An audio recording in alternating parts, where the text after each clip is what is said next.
केन्दुझर जिला मुख्य चिकित्सालय सते जेमिति पीछा छाड़ुनी विवाद। केतेबेले ईसीजी मेसीन काम करूनी तो केतेबेले अल्ट्रासाउंड मेसीन तो आउ केतेबेले सीटी स्कैन मेसीन काम करूनी। फल जंत्रणा छटपट हो चिकित्सा आसुथिबा रोगी को हताश हो फेरिबा को पड़ुछि। जिला मुख्य चिकित्सालय अल्ट्रासाउंड करने प्रबल रोगी भीड़ जमीला। सकाळ 7टारू घंटा घंटा धरी लाइन रे रोगी माने ठिया होइथिले सुधा दिन 12:30 पर्यंत अल्ट्रासाउंड विभाग खोला मेला पड़िथिबा बेले डाक्तरों को देखा नथिला। डाक्तरों को अनुपस्थिति जोगु रोगी जंत्रणा रे छटपट हेबा सह उत्तेजना प्रकाश पाइथिला। मोर ही गलाटा टिके फुली हेतला तो आमे मेडिकल कॉलेज रो देखैतिलु। मेडिकल कॉलेज रे तापरे आमे काली नुह तो आगरु ही आस्तिलु। तापरे जतबे ब्लड रिपोर्ट कहले सेतबे आमे खाई देतिलु तो कहले कि रिपोर्ट हबनी तमे आरो दिन आस तो तापरे आमे आसलु ब्लड देलु काली तो 4टा बेले जाइए रिपोर्ट बाहरला। तापरे सेठी आमे डॉक्टर को देखैलु। डॉक्टर कहले कि अल्ट्रासाउंड करिके आस आमर तो छुट्टी गला तमे काली जाओ सकाळू अल्ट्रासाउंड देखैबो तापरे रिपोर्ट नेकी आसीबो। तो आज आमे सकाळू आसचु 7:30 पाखापाखि आसचु किछि भी खाइनु एतकी समय हेलानी जगिछु काई डॉक्टर ना कोन केही भी नाहंती। अल्ट्रासाउंड पे आस्तलु अल्ट्रासाउंड होई पारुनी सकाळू आस्तलु से कहले कि डॉक्टर नाहंती। तापर आज अल्ट्रासाउंड पे डेट थिला तांकर जो डेट गोटे देइतिले माने क्लोजिंग डेट और ओपन डेट किंतु सेगुड़ा माने ओपन डेट अछि आज खोला हवा कथा। से डॉक्टर जो नंबर देइतिले तांको भी फोन कलु से नाही आसी नाहंती पर्यंत चैम्बर खोला अछि डॉक्टर के नाहंती। सीडीएम सान को भी फोन करथिले से कहले जे नाही आज माने कोन अरेंजमेंट करूछु कहले काई तो किछि ए पर्यंत हेई नाही।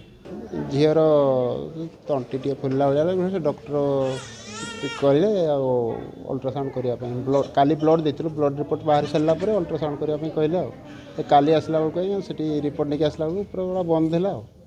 आज सकाल 7:30 बेलू आसिक लाइन लगिचु किंतु कहीं ना एपरी अव्यवस्था दायित्व थिबा डाक्तर और दलाल मध्य मधुचंद्रिका को बुद्धिजीवी माने दायी करिसेंती।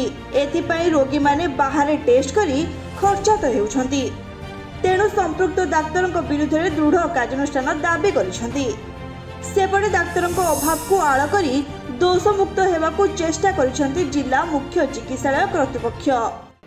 हमर सीटी स्कैन मशीन तो खूब भल भाव चलुची। एक्सरे यूनिट भी खूब भल भाव फंक्शन करुच्ची किंतु अल्ट्रासाउंड रे आमर जी थिले करुथिले आमर डॉक्टर प्रशांत कुमार मिश्र सी रिसेंटली ट्रांसफर हो गला नुआपड़ार सी डीएमओ एमएस ट्रांसफर हो जाइए। तेणु बर्तमान आम पाखे रेडियोलॉजिस्ट कहीं नहांती डीएचएस रे सी एकमात्र रेडियोलॉजी काम करते ट्रांसफर होला फल रेडियोलॉजिस्ट कहीं नहांती। तेणु आमर जो डीडीएमसीएच सुपरिटेडेंट निर्देश क्रमे तांकर डॉक्टर माने आसिक एटी करुछंती मेसीन से माने ऑपरेट करती। मासरे से माने हमको गोटे लिस्ट देइछंती जे केते दिन आसीबे केते दिन आसीबेनी।